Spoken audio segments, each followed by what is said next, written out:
Olá, eu sou Michel Alcoforado e vamos aqui começando mais um Caoscast, esse espaço de fritação de ideias do Grupo Consumoteca, onde a cada 15 dias a gente para tudo pra fritar as ideias contigo, né? Contigo, com elas, com todo mundo.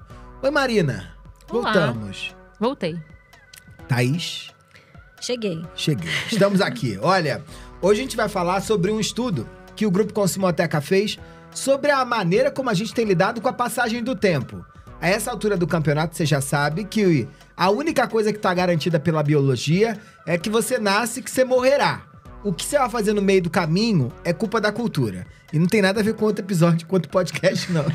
Mas olha, a gente nesse estudo tentou entender essa transformação que passamos nos últimos tempos em relação ao privilégio ou a uma perda de importância mesmo de outras etapas da vida. O que a gente descobriu nessa pesquisa com várias gerações, várias classes sociais, foi que o chique mesmo é ser adulto. E aí eu queria começar aqui, trocando com vocês, hein? Quando é que vocês começaram a se sentir adulto? Em que momento vocês achavam que estavam jovens? Eu fui adulto desde a hora que nasci, eu acho. Eu já me achava mini adulto. Eu era aquelas crianças insuportáveis, sabe? Que se achava mini adulto. Insuportável. Que quer entrar na conversa dos adultos. Opa, minha mãe falava 24 horas por dia pra mim. Sai daqui, isso é conversa de adulto. Não tem mais isso, né? A mãe não expulsa mais as crianças, não. Não pode, né? Não pode. Gente, Mas lá em casa tem horário do adulto, conversa do adulto. As crianças têm que sair de perto? Não, tem horário do adulto. Tem vai dormir agora, mas eu queria ficar acordado até mais tarde. Mas à noite é a hora do adulto.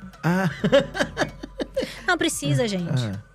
Eu não sei se eu tinha essa consciência como você tinha, já de, assim, ser uma criança que não gostava de ser criança. Eu odiava crianças e eu odiava ser criança. Não, aliás, a mãe dele me contou que a família teve que assinar muitos jornais, porque o Michel pedia e ele ia pra Kombi, essa coisa, a van escolar que leva pra escola, lendo jornal. Gente, imagina as crianças. Era uma vergonha. Eu teria vergonha de ser minha mãe. Porque eu tinha uns 10 anos, eu ia com um jornal pra escola. E você já olhava pra todo mundo assim, essas crianças. Que crianças insuportáveis. O que eles estão falando de boneco? Caguei pra boneco. O que eu lembro, assim, eu tinha essa coisa de brincar, eu tive isso, mas eu sempre amei ouvir conversa de adulto, assim. Sabe quando tem aquele negócio aí, a gente tem a brincadeira das crianças e a mesa dos adultos? Eu sempre arrumava... Eu acho que eu sou meio fofoqueira também. Então, eu adorava aquela ideia de que os adultos conversavam coisas e achavam que as crianças não entendiam. E você entendia toda a fofoca, toda a treta da família. Então, eu sempre achei isso muito mais interessante do que ficar ali criando as historinhas. E aí, quando eu brincar com as outras crianças de Barbie, que eu amava... As brincadeiras que eu criava era muito diferente do... Oi, vou visitar tua amiga. Eram as histórias que eu ouvia dos adultos, assim. Então, tinha um pouco dessa relação. Mas é péssimo, não aconselho você matar a infância, não. Não. Acho que as fases têm que ser vividas. Mas eu achava Também que era tudo na psicanálise, agora resolvendo a infância Não, não estamos vendo vivida. a era da utopia, onde de fato isso é um sintoma de... Quanto a gente quer acelerar esse processo. Que loucura isso, né? Que loucura. Mas eu acho que eu tô me sentindo mais jovem agora, depois que eu fiquei velho. De verdade. Eu faço mais coisas de jovens hoje do que antigamente eu fazia. Sei lá, sabe? Você falou do carnaval. Carnaval, né? Acho que você é meio Benjamin Button, sabe? Button, aquele personagem. Vai ser ótimo, então. Então eu vou estar com 200 anos me comportando igual uma criança. Mas só acho que eu não vou durar esse tempo todo. É que é muito bom ser adulto, gente. É muito bom ser adulto. Muito bom, com todos os BOs que tem. É muito você bom. Razoável, dentro do possível, você é dono da sua vida, assim, né? Autonomia e independência, É bom né? demais, você escolhe qual é o sanduíche de merda que você topa. Isso. Eu odiava aquela coisa de... Não pode isso porque isso é coisa de criança, isso é coisa de adulto. Não pode comer isso porque criança não faz isso. Não pode. Vida de uma criança não pode só. Não é? É só não pode. Mas eu vou falar, eu fui a criança adulta também, porque eu fui filha única, sobrinha única, neta única, minha mãe foi mãe adolescente. Então, eu nem tinha criança em volta. Mas me senti adulta real, assim. A hora que eu pensei, fudeu, daqui pra frente é só pra baixo, foi quando eu tive que fazer plano de saúde.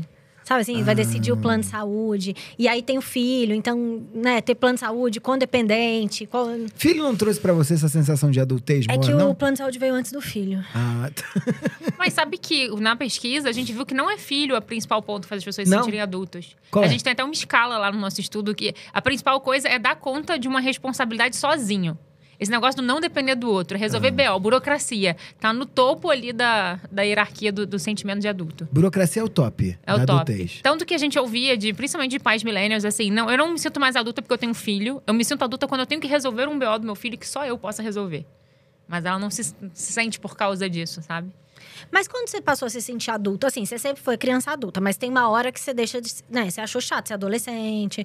Achei um porre ser E aí, adolescente. quando é que começou a ficar legal?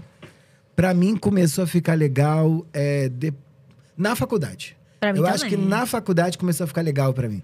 E uma vez eu tive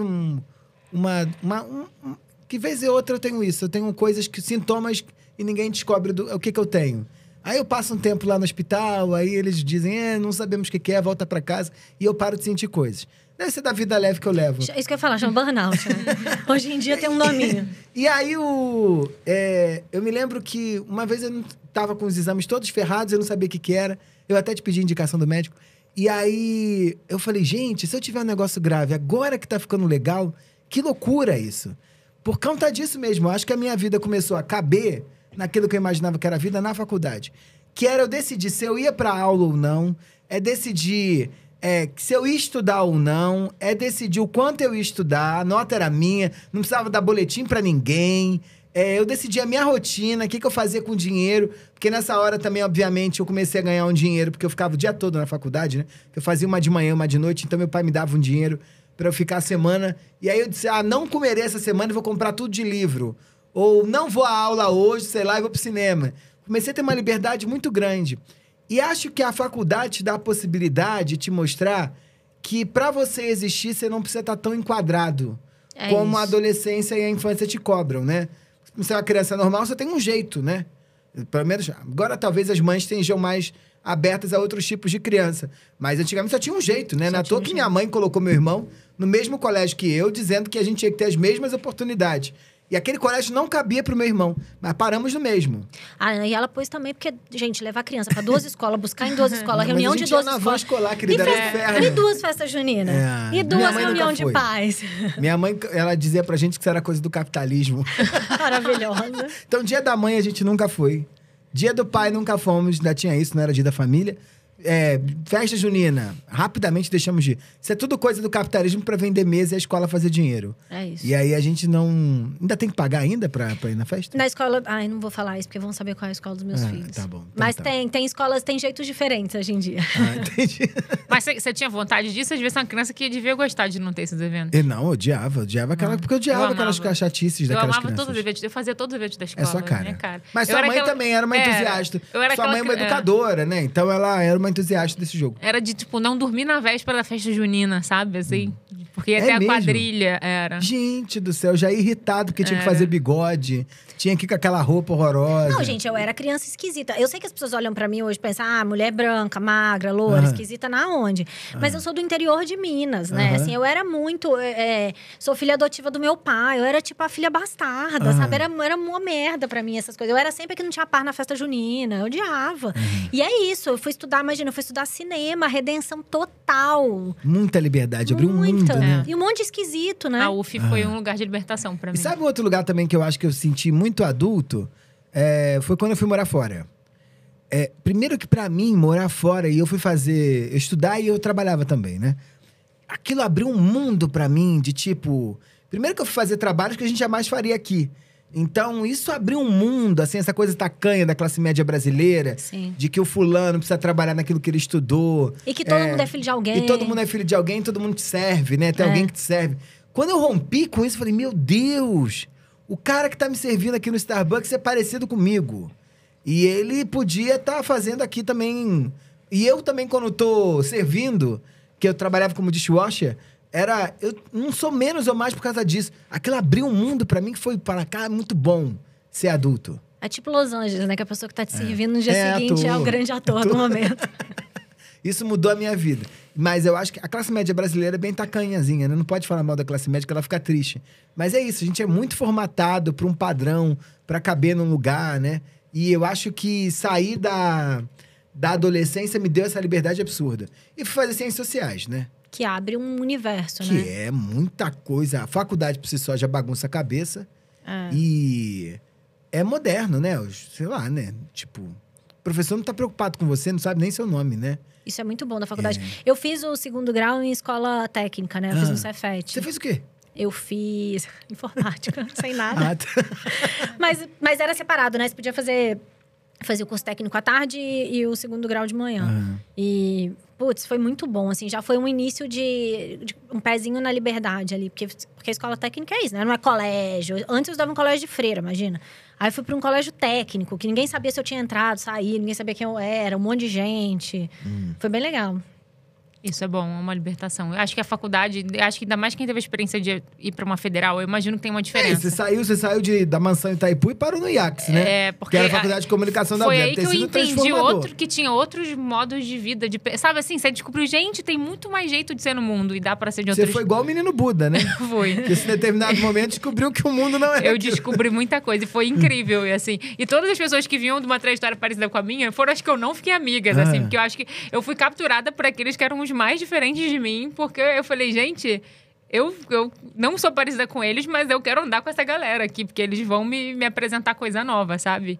Então eu fui com esse povo. E eu ainda tinha esse resquício de filho de professor, né? Porque eu estudei a vida inteira nos colégios que minha mãe deu aula. E aí você meio que tem estudei no Abel também.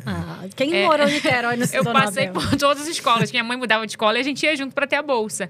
E tinha aquele senso, e eu sempre fui aquela coisa de filho de professor. Você tem bolsa, se eu ouvi falarem de você. Então, o professor na chamada falava o Roali e já tinha um peso. Então, a primeira aula... Pra você, toda a escola foi uma festa da firma, né? Sim, você não podia... isso. Eu não tinha isso assim, queria ficar com um menino, mas minha mãe vai saber. Sabe essa coisa de se rebelar? Sim. E eu não queria... que é aluno dela, sabe? Assim, a minha mãe chegou a me dar aula.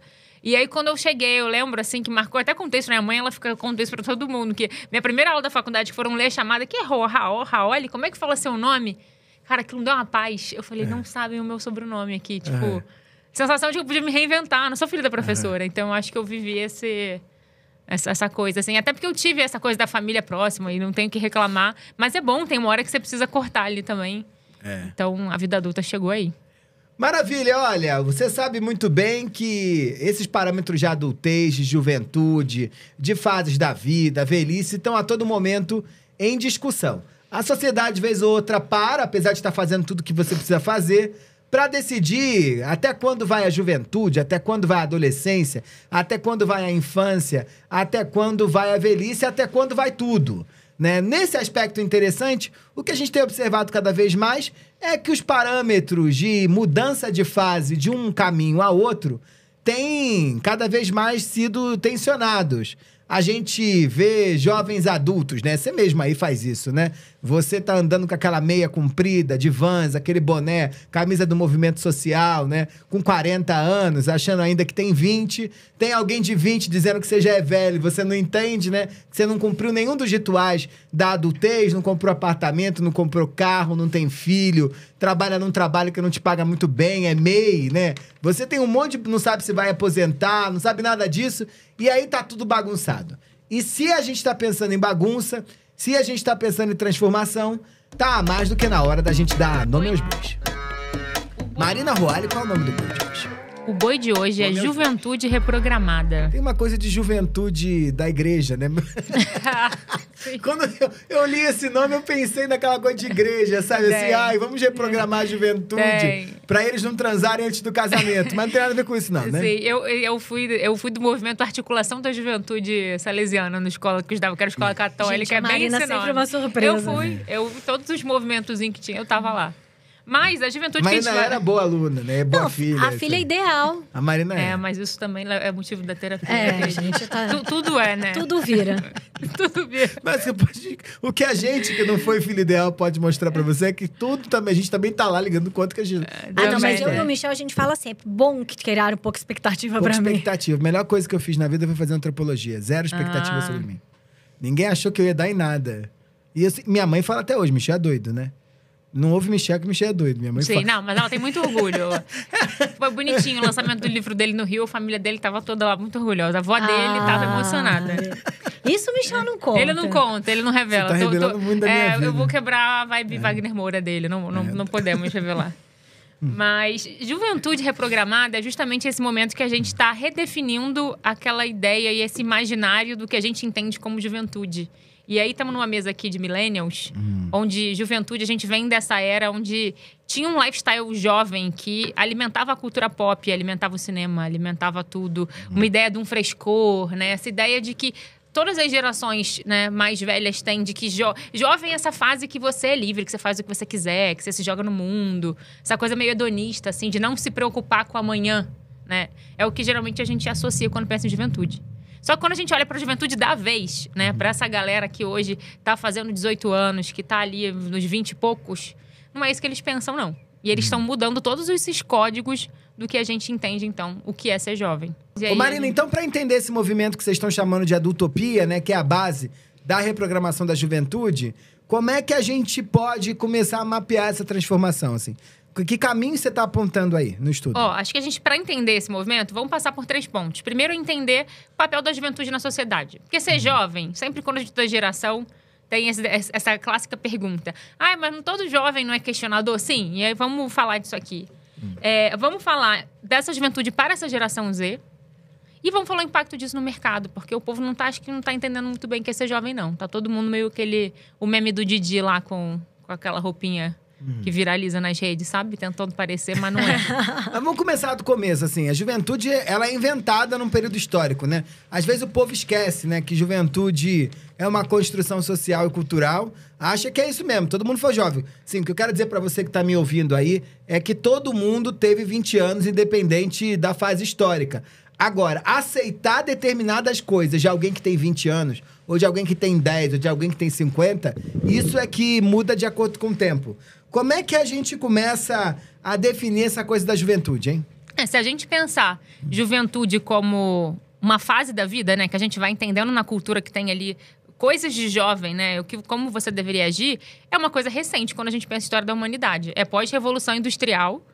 Porque antes, então, todo mundo era adulto, porque morria todo mundo com 40 anos, não tinha espaço. Você já tinha idade para trabalhar, ia ter filho, ia lidar com responsabilidade. Não tinha esse espaço, essa brecha na sociedade para você viver a coisa e experimentar. E pós-revolução industrial, quando a gente vai entendendo esse mundo feito para o trabalho, quando cresce a coisa da massificação da escola e do estudo, juventude vira esse lugar para você se preparar para o mercado de trabalho. Né? E aí, claro, já também, para quem é privilegiado, que tinha galera que tem que ir direto para mão de obra fabril, e é quando você vai entrar em contato, vai aprender coisas. Então, é como se o Durkheim, ele traz isso da juventude como esse período de socialização, né? Você tem que se preparar. Durkheim, né? O pai da sociologia, né? Ele vai botar isso. Mas tem um negócio interessante que a sociedade vai começar a aceitar que se o fulano tá na infância ou na juventude, tem quase uma licença poética para ele, né? Ele pode fazer absurdinhos, mas ele também não precisa trabalhar porque ele está sendo preparado para virar força trabalhadora em determinado momento, né? Isso. É um momento de aprender, é um momento de errar, né? É um momento que você está formando ali tua identidade. Aí tem vários autores, nomes. Acho que o Stanley Hall também, que fala muito de identidade, ele vai falar que juventude é esse momento de questionar, né? De ter o estresse ali com a sociedade, porque você está entrando na vida adulta e você vai questionar tudo que veio antes. Então é quando você vai... E o cinema também tentou, né? O cinema pautou pra gente que a juventude era... James, como é que é o nome dele? James Dean. James Dean, né? O símbolo do jovem. Totalmente. A jaqueta de couro. E que a juventude é o momento em que você revoluciona as ideias tradicionais. E hoje a gente vê que não necessariamente, né? A Margaret Mead é uma antropóloga, ela ficou famosa quando ela escreveu um livro sobre jovens, né? Nos Estados Unidos. E ela vai mostrar que essa invenção dessa adolescência, juventude, como transgressão, começa basicamente no pós-guerra. É ali com os baby boomers, né? Começando a viver num mundo com mais potencialidade econômica e com mais afrouxamento das normas sociais e dos padrões morais, né? Porque estavam ali a todo momento sendo questionados depois do pós-guerra. É que a gente vai achar que é isso mesmo. Adolescente pode ser essa chatice, né? Ficar questionando pai e mãe. Foi Deus que mandou adolescente virar adolescente. É a cultura que aceita. Olha, nesse momento, o garoto pode bater a porta e a gente não vai botar ele pra fora de casa, porque a gente vai dizer, ficamos todos tranquilos, ele tá normal, ele é adolescente. São os hormônios. Nesse momento, o garoto vai vestido de preto, a garota, né? Vai pro cemitério, né? Ele vai ser punk. E aí todo mundo aceita, daqui a pouco você faz, daqui a pouco ele volta a ser uma pessoa normal. Nesse momento, né, que a gente começa a aceitar que essas adoções de estilos de vida muito distintos da família, quase como uma contraposição a esse modelo, para tentar inventar uma individualidade, vai ser aceito tranquilamente. A gente não aceita isso de uma criança, né?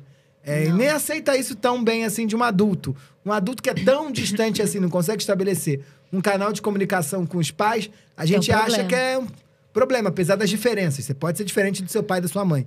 Mas você tem que ter, se possível, um canal de comunicação e vínculo, né? Dado pelo vínculo de parentesco. Inclusive, uma curiosidade aleatória, para quem se interessa por geração. A gente tem essa coisa das sopas de letrinha aí, os nomes, né? Que foi convencionando, enfim, são vários pesquisadores, mas a gente vai criando convenções para chamar as gerações. Baby Boomer tem esse nome porque foi desse pós-guerra, e aí é um nome que vem muito visão norte-americana, boom de natalidade, família. Mas essa coisa de letrinha não vem porque alguém virou e falou, o ideal é falar do alfabeto. Foi porque quando a geração X tava ali, né, cunhando esse momento que vocês estão trazendo de cinema, dessa coisa do movimento punk, de uma coisa transgressora, falava-se da geração X como o X da questão, essa coisa de incógnita.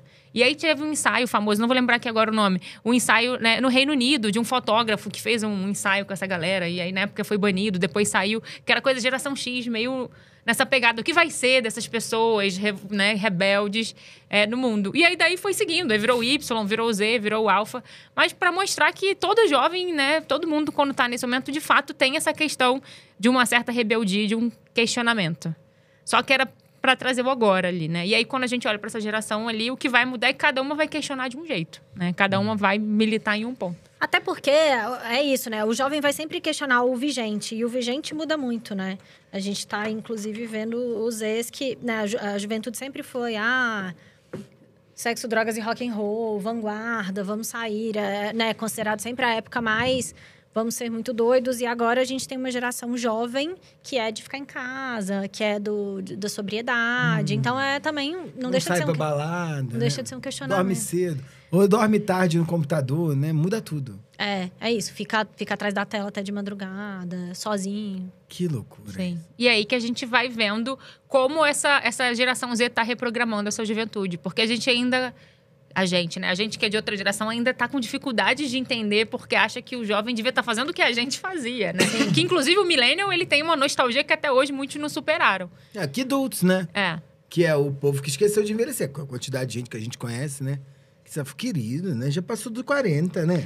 Tem uma expressão muito boa que eu adoro, que é o vovô garoto. Que é justamente isso que você falou, assim. Que era meio essa coisa, assim, de ficar negando, né? Negando a passagem do tempo, né? Mas talvez eu seja. Eu zoei porque eu me sinto num lugar de fala. Você? Eu não sou a pessoa que usa roupa de pessoa da minha idade. Você falou do Vans de meia alta, sou eu, Vans de meia alta. Não, mas você não usa roupa de jovem. Não? Então tá bom. De adolescente. Acho que você usa roupa sua. Sim. Então, acho que você não se veste, sei lá, igual as moças do Itaim Bibi, né? Nem como as moças da Rua dos Pinheiros. Eu acho que você se veste do seu jeito. Independente de uma idade. Ótimo elogio esse. Porque o Kidults na economia tem até os dados aqui de como isso move. A gente até fez um episódio sobre cringe money, que a gente brincou com isso. Os millennials super se identificaram, né? Que movimentou no mundo aí 5,6 bilhões. Um mercado que vem crescendo aí nos últimos 4 anos, 19%. E é essa coisa de você oferecer produtos com envelopamento de infância e juventude pra galera que já passou ali dos 30, já configura como adulto, assim. Os millennials amam Lego, por exemplo. Eu gosto de Lego também, mas eu tenho criança, né? Eu brinco com minhas crianças de Lego. Não tem nada problema nenhum gostar de Lego, mas é muito simbólico, né? Era uma coisa muito da nossa infância, o Lego. Eu amava Lego. Vira e mexe, eu penso, vou comprar um Lego. Mas aí eu não vou fazer, não vou saber fazer. Mas eu adorava Lego, era o brinquedo que eu mais gostava. E de fato a mãe, né? Mas é um jeito muito bom de desenvolver o senso de tridimensionalidade. Lego é ótimo. Bloom. Viu? Mãe millennial. Mãe millennial. Mas nessa de saudade, a Capricho relançou a versão física. Total! Aí eu comprei, né? Porque eu era muito leitora de revista, amava a revista Capricho. Só que eu esqueci que a matéria da Capricho não é... Eles deviam ter feito uma versão para 30+, a Capricho. Porque as pautas eram de adolescente. Você não conseguiu. Fiquei naquela querendo fazer o teste do momento. Não sabia nem o que estavam perguntando. Então, fiquei frustrada ali. Falei, não... Comprei só pra... Chamei minhas amigas, vamos fazer o teste. Não... E as marcas também se aproveitando, né, desse movimento. Assim, relançando modelos de roupa... A moda, sem comentários, né? Assim, a gente 100% voltou para os anos 2000 na moda. O que é tendência agora é super... O Zempic deu nisso, né? É isso. A moda também de Muito beleza, né? magras, né? Essa cintura baixa, né? A Ellie falou isso, né? No final do ano passado. A grande tendência de 2024 foi a volta da magreza extrema. Que é super anos 90, Kate Moss. Que é ruim, triste. Que loucura, né? E aí, nesse mundo que cai a geração Z, que tá reescrevendo a juventude. Tá, então o que a geração Z tá fazendo de novo pra dizer que é jovem? Acho que pra gente entender isso, a gente tem que entender que eles têm um problema sério com temporalidade. Porque enquanto os jovens das outras gerações viviam o presente, né? Eram marcados por essa coisa. Tinha até uma expressão que os millennials... Não sei se vocês compartilharam alguma vez de... Michel devia achar isso sem graça, mas Tumblr... Tinha aquele termo que era... Tumblr, YOLO, claro. You only live once. Essa coisa, tipo, Achei vá ridículo, fazer besteira. Então, o Anos millennial... 2008, 2007. Isso. Assim. O Z, ele não tá nessa de... você só vive uma vez, faça merda, faça coisas. Eles estão, assim... muito já preocupados, porque eles têm uma questão de não conseguir viver o presente. Não é à toa que eles já entram na vida adulta nessa era de ansiedade.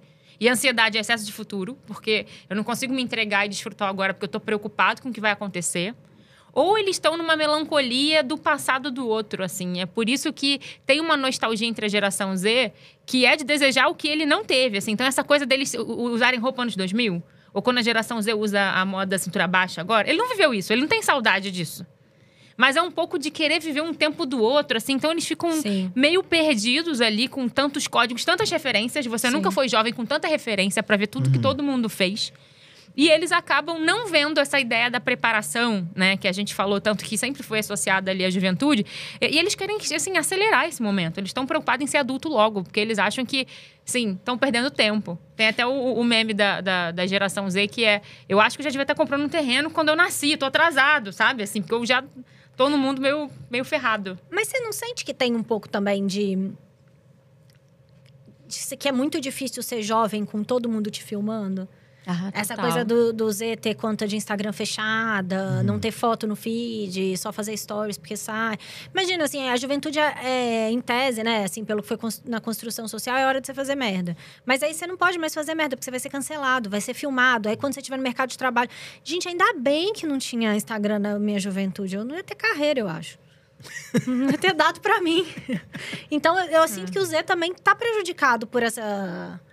né? Pela essa não exposição. tem essa experiência do primeiro porre, de uma besteira que você fez, do que você falou. Tá tudo documentado. E acho que a gente consegue ver isso em números. Por exemplo, na Adultopia, quando a gente vê geração brasileira, a gente pedia para as pessoas classificarem, né? Assim, que momento da sua vida você está vivendo. E 44% da geração brasileira acha que está vivendo a pior fase da vida. E são eles os que mais acham isso. Porque a gente fala com as pessoas, né? Boomer, millennial... Esse tá número no auge. vai diminuindo. A gente até falou da Primavera X das mulheres lá de 50 anos que estão no auge. Então, se eu tô vivendo a pior fase da minha vida, eu quero passar logo ela. Eu não quero ficar nessa coisa de, quero ser jovem. Sabe o Forever Young, que a gente sempre ouviu aí? Acabou, eu não quero. Eu quero passar logo, assim, próximo, né? E 61% tem medo constante de tomar decisões irreversíveis. Que eu acho que é um pouco... é o cancelamento. Esse medo do cancelamento, né? E aí, na média das outras gerações, isso cai para 42%. E, em tese, a gente tende a achar que quem é mais jovem deveria ter menos medo de errar, porque você tem mais tempo de vida, né? Você tem... Sim. Não, mas são eles que têm mais medo. Ruim, né? Medo e de dá errar. ansiedade pra caramba, né? Dá ansiedade. Dá essa questão do você querer ter um controle quando você ainda não tem, né? Então, a resposta que a gente tem a isso é um processo de adultização precoce. Porque eu não quero ficar aqui sobre as regras do meu pai, eu não quero... não ter a minha independência financeira. Acho que tem 3 pilares quando a gente fala de vida adulta hoje, que está cada vez menos atrelada à idade e mais a você ter uma independência financeira e uma independência emocional, que isso é muito importante para essa geração, porque, né, fica falando de gatilho, de relacionamento tóxico, então, né, entender que nem toda família vai ser boa para você. Tem uma questão de liberdade, de fazer o que você quer a hora que você quer. E tem uma questão de produtividade. Porque a gente vive num mundo que você é o que você produz, né? O que você está fazendo? Então, aquela coisa do... eu vou me formar e eu vou tirar um sabático para me descobrir e depois eu volto, que o millennial queria fazer. Millennial privilegiado, claro. O Zé acha que é perda de tempo. Ele não quer, né? E aí, ele acha que a vida adulta começa antes da casa dos pais e a maioria quer sair da casa dos pais o quanto antes. Mas e essa juventude que não sai da casa dos pais? Quem é? É millennial isso? Sim, que falam, né, que a juventude canguru é milênio. Porque o milênio, a questão da liberdade para ele não estava ele podia viver na casa dos pais e ele vivia a liberdade dele fora. Entendi. Então, ele juntava o dinheiro, ia bancando a vida dele. E eu acho que isso é interessante. O milênio, ele associou a vida adulta a grandes feitos, a coisas extraordinárias. Tipo o quê? A fazer uma viagem, a formatura, a promoção, sabe? Aquela coisa grande ali, não o dia a dia. E é por isso que quando o milênio tem que pagar boleto, o fogão deu problema, ele sofre tanto que ele não se preparou para isso, que vida adulta também era o todo dia. A geração Z já tem ideia que vida adulta é rotina. E é por isso que eles amam rotina, eles amam ficar em casa. Ama ir no supermercado. Isso. Eu tenho uma Arrumar irmã geladeira. Ele não tem dinheiro pra ficar fazendo viagem, essas coisas. Ele vive em outra realidade econômica. E ele também não tem um problema de liberdade, que os millennials saíam de casa pra ser livre. Essa geração já tem mais relação com os pais, tá no próprio... Eles têm as próprias telas em casa, tá no próprio computador. Então, ele pode estar ali trancado no quarto fazendo coisas que o pai dele nem imagina, jogando, né, arrumando as coisas dele. Então, eles têm um fetiche muito grande com o micromomento e com a rotina. Mas é claro que o milênio achou que ser jovem, que ser adulto era grande feito. Nós somos da era do Mark Zuckerberg, gente. Nós somos... Tem 40 anos, Mark. E ele era um mito. Mark era um ídolo. É isso. A gente acreditou que ia todo mundo ser do Vale do Silício Fazer com 30 tudo. anos. Ia ser Forbes Under 30, sabe? Ia ter uma... Eu não posso ouvir esse nome. Eu fui convidado para ser Forbes Under 30, mas eu tinha 31. Ah, sério? Você falou, mas ainda tá pro Under 40. Ai, mas aí não lembraram mais de mim. Entendi, Eu acho que eles estão passou. esperando eu fazer 41. Entendi, pra chegar com o convite. Ai, ai. E eu acho interessante que acaba que a geração Z, ela acaba cultuando coisas que a gente acha que são coisas de velho, né? E aí, só 31% dos jovens Z brasileiros acham que vivem um lifestyle jovem. Então, é engraçado que sempre que a gente tá fazendo uma pesquisa e tem alguém de geração Z, tem uma coisa lá, a gente fala, não, o jovem hoje é isso. Não, mas eu não sou assim. Eles adoram dizer que não se identificam com a geração, ou que eles não gostam das coisas, e tem um ar meio debochado. Jovem, né? Mas aí eles têm essa negação. E tem essa coisa de... São eles os que mais se sentem velhos pra própria idade. Muito por também viver um mundo de aceleração. Acham que já viveram muito. Tem 22 anos e tem muita história pra contar, já tá cansado. Tem até o termo agora, microaposentadoria, que eles estão usando. Que é um nome para sabático, né? Que é... entendi. Eles entendem que não querem trabalhar muito e esperar para descansar. Então, entre períodos de trabalho, você tem que tirar uma licença para descansar. É um nome para o sabático. Mas eu acho que o fato deles chamarem isso de microaposentadoria mostra esse... Como eles não querem ser jovens. Mas acho que faz sentido, gente. O fulano não vai aposentar, né? Então, a aposentadoria tem que ser com pílula ao longo da vida. Que é muito triste você pensar que você não vai aposentar, né? E que vai viver muito. Que inferno, ó, com combo do mal esse, né? O Michel, toda vez... Eu sou muito a entusiasta do viver muito. O Michel fica sempre não. Eu também sou, da longevidade. Você também é, né? Eu sou total. Eu não, gente. Eu não. Eu sou zero isso. Pelo amor... Vocês idealizam viver muito. Mas a questão, né? Gente, assim, eu sou millennial por acaso. Eu sou 100% X. Eu estou vivendo o auge. Eu acho o máximo. Eu acho que daqui a 10 anos, meu filho não tá grande, eu vou ser vovó garota 100% Vovó daqui a 10 garota. anos. Total, adolescente Putz, aos você 50. vai aproveitar tudo que você ficou presa com o filho. Totalmente, eu vou sair todo dia. É que não é viver muito, eu viver com qualidade. Porque a gente já vê a galera que tá vendo muito agora, mas tá cheio dos problemas, não consegue abaixar. Então Gente, eu sou. vocês vão ficar velhos. Eu sou a galera da poupança da massa muscular. Eu comprei essa ideia. Porque eu Marina, odeio mas malhar. você compra... Você é um típica milênio de Niterói. Você compra qualquer coisinha que aparecer aí no momento. Não, Michel, mas tem que Você malhar. comprou tudo. Você já comprou mindfulness. Você já comprou tudo. Mas agora você eu comprou, tô levantando peso. Eu não preciso virar paniquete, não preciso ser nada. Mas eu só preciso ter músculo para abaixar na minha velhice. Não precisar de ninguém. Abaixar, levantar e pegar coisa no armário. É para isso, quando eu vou pra academia... Tem gente que pensa na Graciane, eu penso na velhinha japonesa. Outlive. Mas não fala que é a minha próxima dica do outro episódio. Não pode dar essa dica agora, guarda. Mas eu li e eu acreditei. É Outlive ou Outlive? Já nem lembro. Outlive. Outlive. Mas eu sou também. Eu quero viver muito e quero viver bem. E quero ser jovem, vovó garota. Não, Miguel, gente, meu filho de 10 anos, ele já se envergonha de mim. Ele já acha mesmo? cafona ter mãe jovem. Já falo direto. E você é muito diferente das outras mães, né? Mãe não é assim, mãe. Para, por que você não é igual às outras mães? Eu ouço direto. Ele já faz essa... Por que você não é igual às outras mães? Eu ando de skate com ele, né? A gente foi comprar um skate novo na loja, super vovó garota. Aí a gente foi na loja de skate pra comprar. Eu ando muito antes dele. Aí fui na loja pra ele comprar o dele, pois já tinha o meu. Aí o cara da loja falou assim pra ele, deve ser muito legal, né? Ter uma mãe que anda de skate. Aí ele balançou a cabeça assim, como quem disse, veja bem. sei. Ele acha cafona já. Isso está impactando a beça no mercado de trabalho e o tempo, né? De uma forma geral, né? Sim, o espírito do tempo. Porque a gente ainda está muito errando o tom de quando tem que fazer comunicação para pensar a geração Z. Porque está preso nesses códigos do que a gente entendia como juventude, sabe? Acho que a gente comprou muito essa ideia de espírito do tempo, de perseguição da juventude. De uma cultura adolescente mesmo, assim, de uma coisa dos códigos, do fofinho, do fã, né? E enquanto a gente, quando vai falar com a geração Z, é uma coisa debochada. Essa juventude que a gente cultuou muito, e aí era a coisa do Forever Young, tinha uma coisa de um otimismo ali que estava impresso, de acreditar num mundo melhor. E essa é uma geração que acha que tá num mundo estragado, assim, né? O milênio quis consertar, que a gente falou que já... A gente sempre fala nisso. E a geração Z é meio assim, eu só preciso sobreviver nesse mundo, sabe? Então, eu vou debochar, eu vou me autodepreciar, porque isso é uma ferramenta de defesa. Porque como eu tenho medo do cancelamento do outro, do julgamento do outro, eu debocho de mim mesmo. Porque assim, eu tô sempre me protegendo. Então, a geração Z tem muito deboche. E acaba que, sempre que a gente faz estudo e marca... E todo mundo se surpreende com a geração Z. Porque comprou a ideia do reporte gringo lá atrás. De que eles iam salvar o mundo, ser sustentáveis. E viver do propósito. E aí, é um jovem que quer pagar conta, quer pagar boleto. Ele quer sair da casa do pai. E o sonho dele é ter um air fryer. Gente, é isso. A minha irmã Z... Ela tava agora reformando o teto de gesso da casa dela. Eu falei assim, o que é isso, Olivia? Dane-se o teto, vai viver, minha filha. Negócio de gesso. Ama casa, né? Ama casa, ama. Não sai por nada. Tirar a Olivia de casa. Eles são a primeira geração que gosta mais do delivery do que sair para restaurante, né? Já tem esse dado.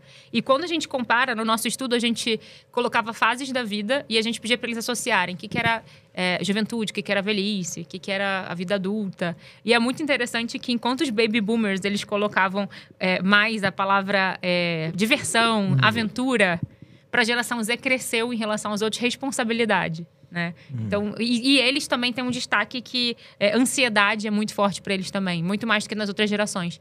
Por isso, porque a juventude para eles é um presente desconfortável, não é esse presente do que eu quero adiar e ficar aqui na minha bolha.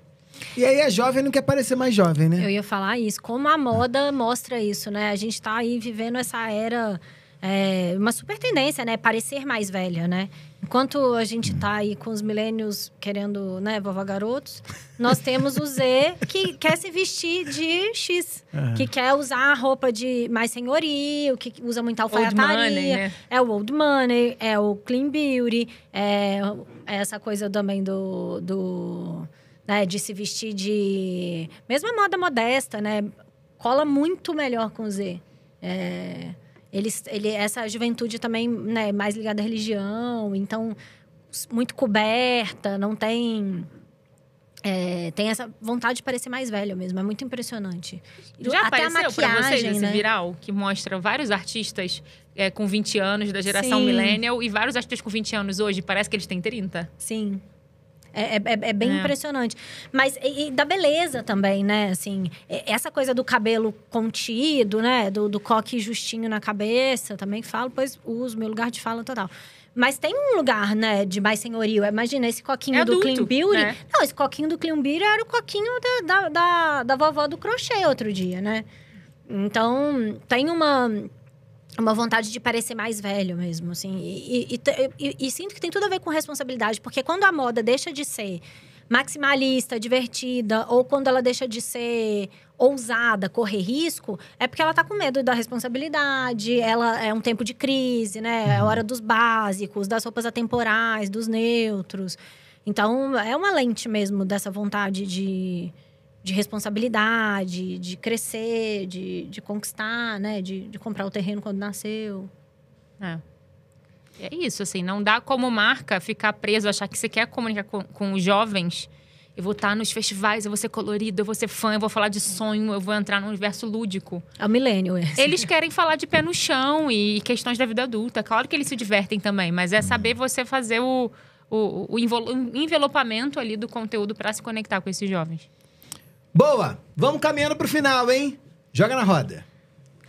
Marina Roale, que trazes hoje, hein? Que trazes? Vou trazer um livrinho que é o Pessoas Normais, da Sally Rooney. Não conheço. Me Que é uma conte. autora bem eu li. millennial. Eu Ela é li. uma autora de Você millennial. gosta Eu dela leio mesmo, as já me lembrei. autoras. Eu não conheço esse livro, mas você gosta dessa mulher, eu sei. Tem o outro, que é o Belo Mundo Onde Você Está. É bem seleções, né? Assim, bem um livrinho de milênio, né? Ele virou até uma série, acho que na Star Plus. É porque eu acho que ele traz ali personagens, porque ela escreve, e aí são personagens que estão na escola ali, ainda, ensino médio. E eu acho que já tem um pouco esse quê de geração Z, sabe? Que são personagens caseiros, introspectivos, essa coisa ali com questões de ansiedade e de socialização. Que eu acho que é bem esse contraponto do que foi a geração millennial, que via as patricinhas de Beverly Hills e Minas Malvadas e aquela estética toda, assim. Thaís Farage. Vou indicar uma pessoa, que aí tem livro, tem série, tem várias coisas, que é a Bruna Vieira. Minha conterrânea, de Leopoldina. É mesmo? Mas ela é. Vocês são os dois baluartes da cidade. Já tem estátua de vocês lá, não? Vai ter da Bruna, que ela é mais importante. Gente, ela é uma menina genial e ela fala muito sobre juventude. Ela, enfim, ela escreveu vários livros e ela emplacou uma série na Netflix super vista. Chama Depois dos 15. Ah, é verdade, é do livro dela, né? E eu acho ela uma pessoa importante para entender essa juventude. E ela, já comprou casa, já construiu casa. Ela tem um fetiche da casa, porque ela tá sempre reformando uma casa nova quando no conteúdo construiu dela. uma casa enorme em Atibaia para família. Ela tem ela fez agora, ela tinha um apartamento em São Paulo, aí acho que vendeu, comprou outro para fazer outra obra, que virou estúdio, mora em outro lugar, não sei, tem super eu acho ela uma excelente pessoa para olhar e entender um pouco melhor desse comportamento aí de jovem, essa relação com a casa. Inclusive, como as marcas de moda começaram a entrar nesse mercado de casa também por isso, né? Então, várias marcas de moda lançaram um braço home, tem a Zara Home, enfim, tem várias que estão investindo em casa porque realmente fez essa cola. E aí, Bruna Vieira. Então, tem série, tem livro, tem Instagram. Vou procurar, conheço pouco, vou procurar. Conheço de nome, boa. E é uma querida, além de tudo. Maravilha. Leopoldina, né? Entregando todos os talentos para o planeta, né? Niterói não pode dar conta sozinho, né? Nessa missão. Isso. Leopoldina chegou para rivalizar. Leopoldina tem que ajudar. Olha, minha dica é um livro também, é Felipe R.S., A História Social da Família e da Criança. O Felipe R.S. é um dos primeiros nomes dessa história da sociedade, da cultura. Vai mostrando como a sociedade do século XIX, do século XVIII, vão inventar a infância, que depois vai permitir que a gente invente a juventude, vai permitir que a gente invente a adultez de um jeito que a gente está inventando agora. Então, acho um bom livro para você entender que a única coisa que está garantida, como já disse, é nascer e morrer. Todo o resto a gente pode reinventar a todo momento. Essas fases são construções da cultura. Boa! Caminhando para o final. Um beijo, hein? Tchau, tchau, Marina. Tchau, tchau. Dona Thaís Farage, hasta luego. Até o próximo. Tchau. Tchau.